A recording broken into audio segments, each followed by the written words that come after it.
बाजार बोलता है। इसमें हम एक बार FIs का डेटा देख लेते हैं। कल किस तरह से FIs ने प्रदर्शन किया इंडियन मार्केट में। उन्होंने 2540 करोड़ रुपए की सेलिंग की है और DIs करीब 5781 करोड़ रुपए का माल परचेज कर ले गए हैं।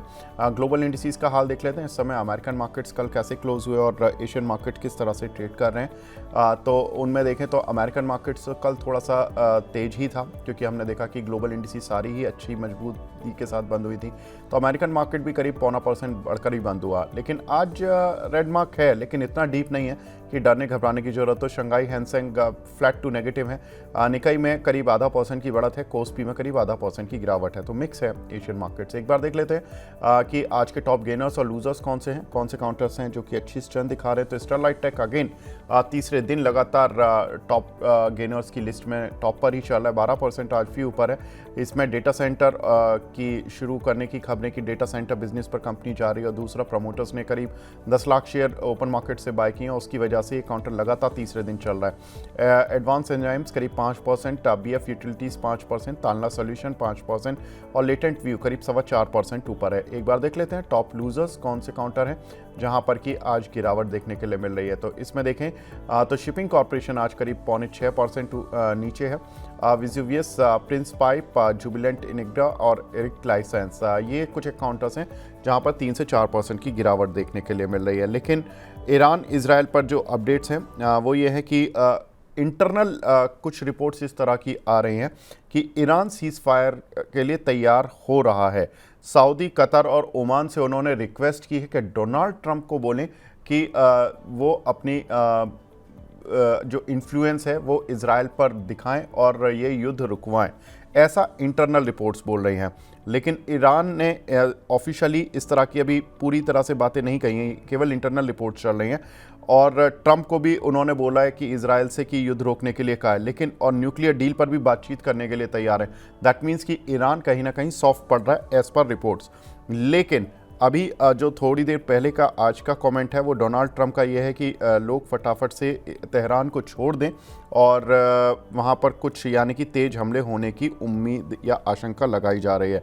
अगर हम देखें तो ईरान जल्द से जल्द बातचीत के लिए आए। डोनाल्ड ट्रंप ये बोल रहे हैं कि जल्द से जल्द आप बातचीत करो और न्यूक्लियर डील साइन करो। ईरान में रेडिएशन का भी खतरा बढ़ता जा रहा है। कुछ एक न्यूक्लियर जो उनकी साइट्स हैं जहां पर कि बमबारी हुई है उससे रेडिएशन का खतरा भी बढ़ता जा रहा है, जिसकी वजह से लोग डरे हुए हैं। ईरान ने कल फिर रात मिडनाइट में हाफिया पर हमला किया जहां पर कि अदानी पोर्ट्स का पोर्ट है। लेकिन वहां पर पोर्ट पर कोई ऐसी लॉस की अभी तक खबरें नहीं आई हैं।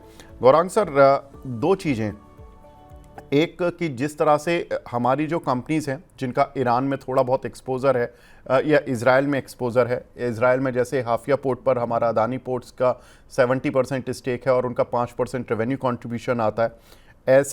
ऐसे शेयरों में क्या करें, ये अपॉर्चुनिटी समझें या अभी अलर्ट रहें। दूसरा, जो डिफेंस काउंटर जो कि हम देख रहे हैं कि लगातार डिफेंस कंपनियों के लिए जैसे ही आउटलुक थोड़ा सा नेगेटिव, मतलब वैल्यूएशन स्ट्रेस्ड हो जाती हैं या वैल्यूएशन बढ़ जाती हैं, शेयर भाग जाते हैं। और जैसे ही इस तरह की खबरें आती हैं कि अब थोड़ा सा वैल्यूएशन को लेकर कंसर्न है, तभी कुछ ना कुछ जियोपॉलिटिकल अराइज हो जाता है। सर, क्या करें इन दोनों क्षेत्र में? देखिए, अडानी पोर्ट्स पर तो कवरेज नहीं, इसलिए विशेष रूप में हम टिप्पणी नहीं करेंगे। लेकिन जो भी कंपनियों को कारोबार इसराइल में है, अभी तक तो नुकसान या हताहत या कोई जान माल का नुकसान नहीं हुआ है, ये अच्छी बात है। पर अब ये बातें सुनने में आ रही है कि ईरान गुहार लगा रहा है बाकी अन्य देशों से कि आप बातचीत करें इसराइल से और युद्ध विराम की बातचीत करें, तो ये अच्छी बात है। लेकिन ये वास्तविकता में होना चाहिए। सूत्र के आधार पर खबरें आती हैं, उस पर मेरे ख्याल से कितना भरोसा कर सकते हैं उस पर एक प्रश्न चिन्ह है। औपचारिक स्तर पर जब घोषणा होती है तभी हमें बिल्कुल। आकलन करने में थोड़ी बहुत सहूलियत होगी। और जहां तक रक्षा क्षेत्र का सवाल है, तो हम अक्सर ये कहते आए हैं कि अगर आपने रक्षा क्षेत्र में निवेश करने के लिए निर्णय लिया है और किसी रक्षा क्षेत्र की कंपनी में निवेश किया है, तो आपका नजरिया 3 से 5 साल का होना चाहिए, क्योंकि उतना लंबा समय लगता है इनको ऑर्डर बुक एग्जीक्यूट करने के लिए, क्योंकि सर्वोच्चम टेक्नोलॉजी के उपकरण बनाते हैं ये और बहुत ही कॉम्प्लेक्स होते हैं। ऐसा नहीं है कि आज उनको ऑर्डर मिला और कल वो ऑर्डर बुक को एग्जीक्यूट करने लगेंगे या फिर वो प्रोडक्ट बनाने लगेंगे। इसके लिए समय लगता है। लेकिन ये क्षेत्र हमारी टीम को अच्छा लगता है और कुछ कंपनियों पर खरीदारी की राय। ठीक है। अगला सेक्टर शिपिंग सेक्टर, जहां पर कि हम देख रहे हैं कि बाल्टिक ड्राई इंडेक्स से काफ़ी कुछ इस पर प्रभाव पड़ता है। बाल्टिक ड्राई इंडेक्स 50% ऊपर आ चुका है, जो मिड जून से पहले करीब 1280 के लेवल पर चल रहा था। यही इंडेक्स बढ़कर अब 1968 पर कल पहुंच गया है, यानी कि ऑलमोस्ट 50% का जंप देखने के लिए मिला है। बाल्टिक ड्राई इंडेक्स एक इंडिकेशन है कि शिपिंग रेट्स भी ऊपर जा रहे हैं, जिसकी वजह से हमने देखा कि शिपिंग कंपनीज के शेयरों में एक अच्छी तेजी भी आती हुई दिखाई दी थी कि शिपिंग रेट्स ऊपर जा रहे हैं। लेकिन भारतीय एक्सपोर्टर्स के लिए झटका है, क्योंकि शिपिंग रेट जितना ऊपर जाएंगे उनकी ट्रांसपोर्टेशन कॉस्ट बढ़ जाएगी। गौरांग सर, कैसे देखें इस समय शिपिंग शेयरों को और एक्सपोर्ट कंपनीज को, खासतौर से टेक्सटाइल प्लेयर्स या जो ऑटो एंसिलरी कंपनीज हैं, इन सभी को? देखिए, पहले तो कच्चे तेल और नेचुरल गैस में उबाल आना और ये बाल्टिक इंडेक्स और कंटेनर टैरिफ्स में उछाल आना वो इसलिए है क्योंकि एक स्पेक्यूलेशन है कि परिस्थितियां और यहाँ से गंभीर होगी। लेकिन अभी अभी जो खबरें आई, अगर वो आज शाम तक या कल तक ईरान या इजराइल या दोनों देशों की तरफ से स्पष्टीकरण या फिर कुछ प्रेस कॉन्फ्रेंस होती है, तो मेरे ख्याल से यहाँ पर गिरावट आने में ज्यादा समय नहीं लगेगा। टैरिफ्स बढ़ते हैं तो जाहिर है, और ये इसलिए बढ़ते हैं क्योंकि आपका इंश्योरेंस कॉस्ट ऊपर चला जाता है, आपको दूसरे समुद्री मार्ग से माल का आवागमन होता है, आयात निर्यात होता है, और खास करके जो नेचुरल गैस और कच्चा तेल है, स्ट्रेट ऑफ होर्मुज में करीबन अनुमानित 20% के आसपास जो विश्व भर में सप्लाई होता है कच्चा तेल और नेचुरल गैस, उसका वो एक रास्ता है, समुद्री रास्ता है। तो ये एक परिस्थिति है जो मेरे ख्याल से खबरों के ऊपर ज्यादा निर्भर है। तो मैं ज्यादा स्पेकुलेशन तो नहीं करना चाहूंगा, लेकिन मैं अनुमान करता हूं कि आने वाले समय में कुछ दिनों में अगर स्पष्टीकरण आ जाता है तो बाल्टिक इंडेक्स में भी करेक्शन आएगा, कच्चे तेल और नेचुरल गैस में भी करेक्शन आएगा। बिल्कुल सर, कल कच्चे तेल की कीमतों में गिरावट आई थी, हालांकि आज दोबारा से स्पाइक देखने के लिए मिला है मॉर्निंग से, लेकिन कल कच्चे तेल की कीमतों में 2% की गिरावट देखने के लिए मिली थी। माना यही जा रहा था कल, इसीलिए मार्केट भी थोड़े ठीक ठाक हो गए थे कि ईरान इसराइल जंग में तेल इंफ्रा पर अटैक ज़्यादा नहीं हुए हैं और ज़्यादा कुछ नुकसान नहीं हुआ। खासतौर से जो स्ट्रेट ऑफ हुर्मुज, जो आप सर बता भी रहे कि ईरान के ने ब्लॉकेज नहीं किया उसको, और अगर वहाँ से देखें तो करीब 20% ऑफ द ऑयल जो कि वर्ल्ड का जाता है उसी रास्ते से आता जाता है। और इजराइल ने केवल न्यूक्लियर बेस और सैन्य ठिकानों पर अटैक किया है। उनका टारगेट वहाँ की ऑयल जो एक्सप्लोरेशन वाली जो एक्टिविटीज़ है वहाँ पर नहीं है। एक दो जगह बिल्कुल रिफाइनरीज पर हमले हुए थे, थोड़ा बहुत नुकसान आया था, लेकिन ऑयल स्ट्रेट ऑफ हुर्मुज को लेकर अभी तक कुछ ऐसा नेगेटिव नहीं आया। सर, कैसे देखें ये जो हमारी ऑयल मार्केटिंग कंपनीज हैं, ये बहुत वॉलेटाइल हो जाती हैं जब भी किसी ऑयल प्रोड्यूसिंग नेशन पर का कोई हमले के साथ संबंध रहता है। लाइक रशिया के साथ जब यूक्रेन का युद्ध शुरू हुआ था तब भी ये काफ़ी वॉलेटाइल हो गई थी, अभी भी काफ़ी वॉलेटाइल चल रही हैं। ये अपॉर्चुनिटी समझें लॉन्ग टर्म इन्वेस्टर्स, या अभी अलर्ट ही रहे हैं कंपनीज में? देखिए, ये जियोपॉलिटिकल सिचुएशन ऐसी है कि इसके ऊपर कोई अनुमान नहीं लगा सकते हैं। आप सिर्फ धारणा कर सकते हैं और खबरें आने के पश्चात आप प्रतिक्रिया दे सकते हैं। और कच्चा तेल हमेशा हमारे लिए एक समस्या रहा है क्योंकि हम 70-75% आयात करते हैं, इंपोर्ट करते हैं कच्चे तेल और नेचुरल गैस को, क्योंकि हमारे देश में उसका उत्पादन, आत्मनिर्भरता बहुत कम है। हालांकि कल मिनिस्टर साहब ने बताया था कि हम ज्यादा से ज्यादा एक्सप्लोरेशन एक्टिविटी हमारे भारत में ही कर रहे हैं, जिससे हमारी निर्भरता कम। लेकिन जब भी कच्चे तेल में उबाल आता है तो ऑयल एक्सप्लोरेशन और ऑयल मार्केटिंग कंपनीज के लिए एक परिस्थिति खड़ी हो जाती है नकारात्मक, क्योंकि उनको नुकसान उठाना पड़ता है, ऊपर से सब्सिडी और सरकार के तरफ से जो सहयोग है वो उतनी मात्रा में मिलता नहीं है जहां तक दाम बढ़ाने के सवाल है। तो हमारी रिसर्च की टीम की तरफ से एक्सप्लोरेशन में ओएनजीसी और गेल पर खरीदारी की राय है, और ऑयल मार्केटिंग कंपनीज में तीनों ही oil marketing companies, HPCL, BPCL, IOC.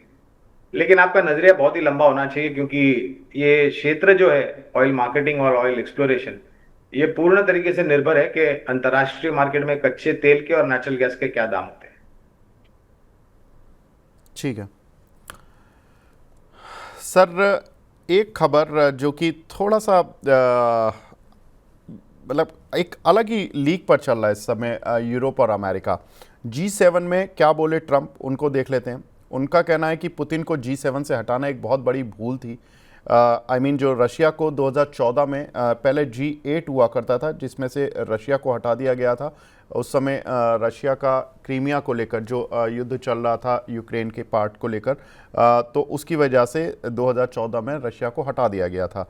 और पुतिन, जो डोनाल्ड ट्रंप का कहना है, वो कहने हैं कि अगर पुतिन नहीं हटते या रशिया G8 से नहीं हटता तो ये युद्ध की नौबत ही नहीं आती यूक्रेन के साथ। पुतिन किसी से ज़्यादा नहीं बोलते, मेरे से बोलते हैं और नाराज़ हैं आजकल। ईरान इजराइल जंग के बीच में बीच बचाव कराने में पुतिन सक्षम हैं, ये ऐसा G7 डोनाल्ड ट्रंप ने बोला। अब बाकी लोगों ने क्या बोला, इस पर प्रतिक्रिया क्या आई? जो G7 के बाकी मिनिस्टर्स हैं जो वहाँ आए हुए हैं, यूरोपियन लीडर्स ने कहा कि अमेरिका के दिमाग में अब रूस चढ़ गया है और रूस पर अमेरिका को उल्टा कड़े प्रतिबंध लगाने चाहिए। और फ्रांस के राष्ट्रपति ने कहा कि रूस को ईरान इजराइल जंग रोकने के लिए बोलना ही गलत है, क्योंकि वो तो खुद एक इल्लीगल युद्ध लड़ रहे हैं यूक्रेन के साथ। उन्होंने खुद गलत हमला किया है यूक्रेन पर। जेलेंस्की हालांकि अमेरिका से हथियार खरीदने को लेकर ट्रंप से बातचीत करेंगे। सर, ये चल क्या रहा है? मतलब ये एक समय होता था कि हम मानते थे कि अमेरिका जहां जाएगा उसी साइड पर यूरोप भी जाएगा। अब ये दोनों की जो वॉर है, ट्रेड वॉर से हटकर अब ये दूसरी चीज़ों पर भी शिफ्ट होती जा रही है। ये ग्लोबल ट्रेड्स के लिए कितना वल्नरेबल है और किस तरह से इसका इकोनॉमिक इम्पैक्ट होंगे? देखिए, मेरे ख्याल से कुछ ऐसे प्रतिनिधि हैं देशों के जो बहुत स्वार्थी हैं। आप डोनाल्ड ट्रंप को ही ले लीजिए, 1 या 2 दिन पहले वो ढोल बजा रहे थे कि जैसी बातें जो सुनने में आई थी जब हमारे देश हिंदुस्तान भारत ने आक्रमण किया था पाकिस्तान पर, जी, जिस प्रकार का एक मिस एडवेंचर पाकिस्तान ने किया था, वहां पर भी उन्होंने क्रेडिट ले ली। रशिया और यूक्रेन के बीच में जब से राष्ट्रपति चुनाव हुए थे तब से ये ढोल बजा रहे हैं ट्रंप साहब के, मैं दोनों के बीच में युद्ध विराम कर दूंगा, लेकिन अभी तक उसके कोई भी आसार नजर नहीं आ रहे। और अभी अभी ये जो इजराइल और ईरान के बीच में हो रहा है, उन्होंने 2 दिन पहले टिप्पणी करी थी कि मैं ट्रेड को इस्तेमाल करूंगा और दोनों को युद्ध विराम के लिए मजबूर करूंगा। लेकिन पिछले 2 दिनों से तो ऐसी कोई परिस्थिति नजर नहीं, और उल्टा आक्रमण दोनों देश एक दूसरे के ऊपर ज्यादा कर रहे हैं। तो अभी अगर किसी व्यक्ति को अंतर्राष्ट्रीय शांति दूत बनने का अगर शौक है तो हम क्या कर सकते हैं, लेकिन काम भी क्या किया है वो भी हमें देखना चाहिए। और मैं तो ये कहूंगा कि अपने घर आंगन में ही उनके तकलीफ है तो ये बाकी देशों की तरफ युद्ध विराम और शांति दूत बनने का प्रयास क्यों करे? अपने घर आंगन को ही पहले देख ले, उसको ठीक ठाक करे। जहां तक यूरोपियन यूनियन का सवाल है, मेरे ख्याल से ये भी अपने स्वार्थ को देखते हैं, इसके आगे कुछ नहीं है। सबसे अगर सकारात्मक बात मैं कहूं तो मेरे ख्याल से जिस प्रकार से भारत उभर रहा है, जिस प्रकार से अफ्रीकन देशों में जागरूकता हो रही है, अब इनको डर लग रहा है कि इनकी जो महत्वपूर्ण आकांक्षाएं थी वो फीकी पड़ रही है और कहीं ना कहीं ये पिछड़ जाएंगे। इस करके ये सब बातें आ रही है, मेरे ख्याल से इनको ज्यादा महत्व नहीं देना चाहिए। बिल्कुल, तो इनको महत्व नहीं देना चाहिए। और हमने देखा भी कि आजकल डोनाल्ड ट्रंप की जो एक अमेरिकी राष्ट्रपति की जो स्टेटमेंट की सीरियसनेस होती थी, वो अब धीरे धीरे धूमिल होती जा रही है। और क्योंकि वो यू टर्न इतना मारते हैं कि लोगों को पॉलिसीज़ डिटरमिन करना और पॉलिसीज़ बनाना काफ़ी मुश्किल होता जा रहा है। सर, एक और सेक्टर थोड़ा सा जो मुश्किल में आ रहा है वो है एविएशन सेक्टर। एक तो जो एयर इंडिया का एक दुखद प्लेन क्रैश हुआ, उससे थोड़े से यात्री सतर्क हो गए हैं और फ्लाइट के सेफ्टी रिकॉर्ड को डबल चेक कर रहे हैं आजकल। इस तरह की कुछ रिपोर्ट्स आई हैं जो कि इंडियन ट्रैवलिंग एसोसिएशन की तरफ से इस तरह की बातें आ रही हैं। फ़्लाइट कैंसिलेशन नहीं हुए, लेकिन लोग बहुत ज़्यादा प्लेन के बारे में पता कर रहे हैं, एयरलाइंस के बारे में पता कर रहे हैं कि उनके कौन सा प्लेन है, किस तरह का सेफ्टी फीचर्स हैं। दूसरा ट्रबल जो चल रहा है वो है इंटरनेशनल रूट पर। पहले ही पाकिस्तान का बेस बंद था, अब ईरान इजराइल युद्ध के चलते वहाँ से भी उड़ानें प्रभावित हो रही हैं, जिसकी वजह से जो कई विदेशी फ़्लाइट्स के रूट बदले गए हैं और फ्लाइट्स के रूट बदलने से ज़्यादा वक्त लग रहा है, पैसा बर्बाद हो रहा है। ऊपर से क्रूड ऑयल और ऊपर आ गया, जिससे कि एटीएफ प्राइस थोड़ा सा और वल्नरेबल हो जाता है। सर ऐसे में क्या करें? एविएशन कंपनीज़ के लिए मौका है, ये एक शॉर्ट टर्म प्रॉब्लम माने और ख़रीदारी कर लें, या एविएशन कंपनीज से अभी दूर रहें? उम्मीद तो ये करते हैं कि ये युद्ध विराम हो ईरान इसराइल के बीच में और रशिया और यूक्रेन के बीच में भी, क्योंकि ये जो चारों देश हैं, खास करके रशिया ईरान, ये जो दो देश हैं वो सबसे बड़े उत्पादन वाले देश है कच्चे तेल और नेचुरल गैस के।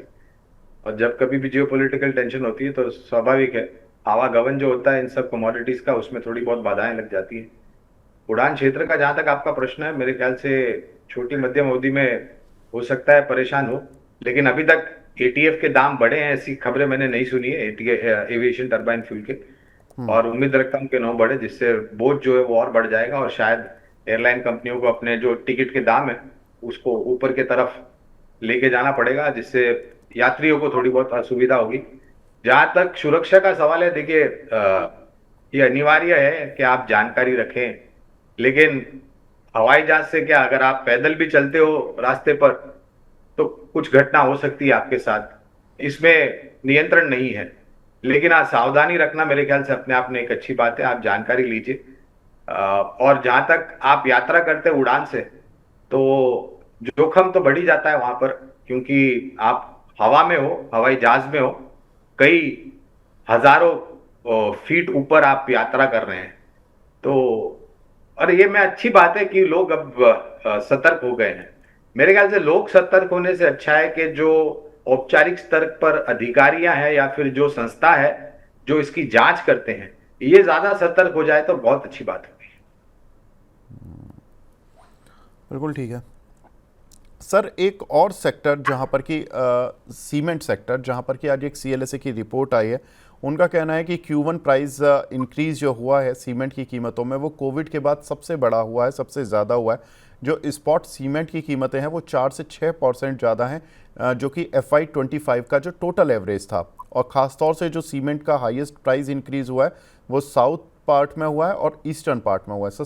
सदर्न पार्ट में इंडिया सीमेंट जैसी कंपनीज डोमिनेट करती हैं, और ईस्टर्न पार्ट में भी कई रीजनल कंपनीज हैं जो छोटी छोटी जो लिस्टेड हैं वो डोमिनेट करती हैं। सर कैसे देखें सीमेंट सेक्टर को एज एन होल? देखिए, क्षेत्र के ऊपर ज्यादा चर्चा होती नहीं है, लेकिन ये क्षेत्र हमारी टीम को बहुत पसंद आता है। और मेरी एक बुद्धिमत्ता और विचारधारा ये कहती है कि पहले क्या होता था कि बारिश के मौसम में लोग एक अनुमान लगा देते हैं कि निर्माण कार्य बंद हो जाता है, लेकिन पिछले कुछ सालों में जिस तरीके से टेक्नोलॉजी का उपयोग हुआ है सीमेंट क्षेत्र में, आधुनिक तरीके के सीमेंट बन रहे हैं और सीमेंट से जुड़े हुए जो बाकी प्रोडक्ट्स है वो बोल रहे, जैसे सीमेंट कंक्रीट ब्रिक्स होते हैं। सीमेंट जो पहले अगर स्लैब लगता था उसको 3 हफ्ते लगते थे सूखने में, अब मेरे ख्याल से 4 या 5 दिनों में एक पूरा स्लैब तैयार हो जाता है और उससे जो निर्माण कार्य की प्रक्रिया है वो तीव्र गति से हो जाती है।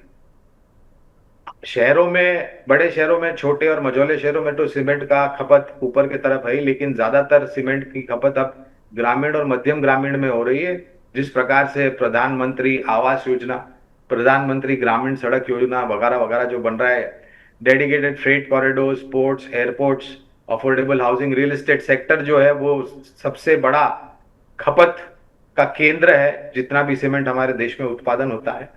तो कमूमन सभी तरह की कंपनियों पर हमारी टीम के तरफ से खरीदारी की राय है, दिग्गज में है, मझौली में और छोटी में भी है। ठीक है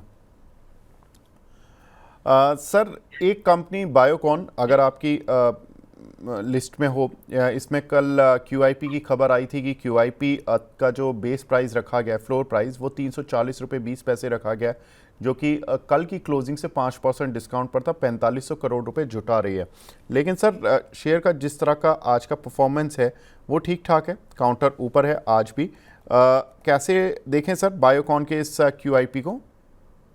देखिए, ये पूंजी जुटाने का प्रयास है, कुछ योजनाएं होगी उनकी, विस्तार योजनाएं या किसी प्रकार की अधिग्रहण करने की, या फिर R&D में निवेश करने की। लेकिन एक दुखद बात मैं ये बताना चाहूंगा बायोकॉन के बारे में कि जब वो चाइना की तरफ से वुहान वायरस नामक पूरे विश्व भर में भेंट दी गई थी जो किसी को नहीं चाहिए थी, वो बहुत परेशान किया। उस समय अगर आप देखें तो फार्मा क्षेत्र ही चमक रहा था, बाकी सब क्षेत्र ध्वस्त हो चुके थे। हम्म। जब पूरा फार्मा सेक्टर परफॉर्म कर रहा था तब भी बायोकॉन का शेयर ने ज्यादा योगदान नहीं दिया। उसके पश्चात आप फास्ट फॉरवर्ड कीजिए नतीजों पर, तो नतीजों में भी इतनी बड़ी उत्साह हमें देखने नहीं मिला है। हालांकि ये डिस्क्लोजर देना चाहेंगे कि हमारे टीम के तरफ से बायोकॉन पर खरीदारी की राय है, और जो बायोसिमिलर लॉन्चेस और R&D में जो निवेश किया था उसके तहत मेरे ख्याल से आने वाले भविष्य में अगर और भी नए प्रोडक्ट्स लॉन्च होते हैं और सफलतापूर्वक लॉन्च होते हैं तो शायद आसार सुधर सकते हैं आने वाले कुछ तिमाहियों में। ठीक है, तो आने वाला समय जो होगा वो बायोकॉन के लिए थोड़ा सा कुछ हो सकता है कि नोट ठीक रहे। सर, एक और खबर जो कि इस समय लोग देख रहे हैं, मान रहे हैं, वो है कि डिस्क्रिशनरी कंजम्पशन को लेकर काफ़ी बातें आ रही हैं कि इंडिया में डिस्क्रिशनरी कंजम्पशन काफ़ी तेज़ी से बढ़ने वाला है। वो इसलिए क्योंकि इस बार जो इनकम टैक्स अब 12 लाख रुपए तक नहीं लगेगा, अब उसका जो इम्पैक्ट है वो इस साल में अब लोगों को फील होने लगेगा। और आज एक HSBC की रिपोर्ट आई है जिसमें कि उन्होंने कहा है कि 30 से 40 बिलियन डॉलर का एनुअल बूस्ट मिलेगा अगले 18 से 24 महीने में डिस्क्रिशनरी कंजम्पशन में। और ये टैक्स कट की वजह से होगा, एड पे कमीशन की वजह से होगा और इंटरेस्ट रेट लो होने की वजह से होगा। आप कितना इस बात से इत्तेफाक रखते हैं और कौन सी पर्टिकुलर डिस्क्रिशनरी कंजम्पशन थीम पर आप फोकस करना चाहेंगे सर? तो हमारा अनुमान ये कहता है कि इस साल अक्टूबर से शायद थोड़े बहुत सकारात्मक असर, ये जो टैक्स में कटौती की गई है और ब्याज दरों में कटौती की है, उसके सकारात्मक असर जमीनी स्तर पर आपको अक्टूबर के आसपास से आना शुरू हो जाएंगे, और फिर उसके बाद तीव्र गति से आने वाले महीनों में, तिमाहियों में वो और ऊपर जाते हुए दिखेंगे। अब खपत को लेकर के काफी कुछ शेयर्स है जो हमारी टीम को पसंद आते हैं, चाहे आप डिस्क्रिशनरी या नॉन डिस्क्रिशनरी ले लीजिए। नॉन डिस्क्रिशनरी में आता है कि आप रोजमर्रा की चीजों के लिए जो खान पान होता है उस पर आप खर्च करते हैं, और डिस्क्रिशनरी में आता है consumer white good appliances, durable appliances, entry level two wheelers या affordable cars, gems and jewellery वगैरह वगैरह वगैरह। तो FMCG क्षेत्र है, कंज्यूमर जहां पर ITC HUL है, Godrej consumer, Tata consumer products पसंद आते हैं। डिस्क्रिशनरी में कंज्यूमर ड्यूरेबल में ब्लू स्टार है, वोल्टास है, हैवेल्स इंडिया है, और अल्ट्रा हाई सेगमेंट में जेम्स एंड ज्वेलरी में टाइटन कंपनी है जो पसंद आती है। ठीक है सर, एनीथिंग एल्स जो आपकी लिस्ट में हो, जो आपने हाल फिलहाल में कवरेज लिस्ट में डाला हो और वो आपको पसंद हो, जो आप हमारे दर्शकों के साथ शेयर करना चाहें? नहीं, अभी तो पहली तिमाही के नतीजे आएंगे अगले महीने से, अच्छा, तो उसका मुआयना के पश्चात ही कुछ रिवीजन करेंगे। ठीक है। Thank you very much Gaurang sir, हमसे जुड़ने के लिए और अपना प्रीशियस टाइम देने के लिए। Thank you sir. बहुत बहुत धन्यवाद। Thank you. अब हमारे साथ दो खास मेहमान जुड़ चुके हैं। हमारे साथ अंशुल जैन जी जुड़ चुके हैं, हेड ऑफ रिसर्च हैं लक्ष्मी श्री इन्वेस्टमेंट से, और साथ ही लवलेश सर भी जुड़ चुके हैं, Lovelesh Sharma sir. Lovelesh sir good morning, Anshul भाई गुड मॉर्निंग। नमस्कार, नमस्कार आपके सभी दर्शकों को। नमस्कार। अंशुल भाई, क्या लग रहा है निफ्टी और बैंक निफ्टी आज? आज छोड़िए, कल का मजा आया कि नहीं? 55,500 के ऊपर सीधा 56,000। सर वो तो मज़ा आया बहुत, बिल्कुल। देखिए, मैं आपको इवनिंग में कल इसलिए कॉल भी कर रहा था, मैंने कहा भाई 55,900 आपने कल जो बैंक निफ्टी का टारगेट देकर गए थे वो बिल्कुल अचीव हुआ। अब क्या लग रहा है सर, आज नहीं पारी? आज कहानी अटकी है सर। ऊपर डेली का वीवैप ऊपर नहीं जाने दे रहा है, वीकली का वीवैप नीचे नहीं जाने दे रहा है। कहानी अटक गई है 55,700 और 55,965, यानी 56,000 राउंड फिगर पकड़ लीजिए। इसके बीच कहानी अटक गई है, और 56,000 निकल भी गया तो 56,098, 56,161 जो पिछला रेजिस्टेंस था ऑल टाइम हाई का, वो जोन भी अटका के रखा है। तो अब यहां से लेके जब तक 56,200 पार ना हो जाए, अब बाइंग में बहुत कन्विक्शन नहीं रहेगा। तो मैं यहाँ पे नो ट्रेड जोन हो गई है मेरे लिए। मैं शांति से बैठा हूं क्योंकि यहाँ पे स्टॉप लॉस कटने की प्रोबेबिलिटी ज्यादा है और पैसे बनने की प्रोबेबिलिटी कम है। तो ऐसे समय में थोड़ा सा मार्केट से दूर हट के शांति से बैठ जाना ज्यादा अच्छा है। मिड कैप स्मॉल कैप में मोमेंटम है, तो इस समय वहीं पे ज्यादा फोकस है। इंडेक्स लेवल पे मेरे को लग नहीं रहा कि आज कोई ट्रेड बनेगा, और प्रोबेबली हो सकता है कल परसों जब एक्सपायरी है उसके पहले तक बहुत मुश्किल है कि इंडेक्स में कोई ट्रेड बने।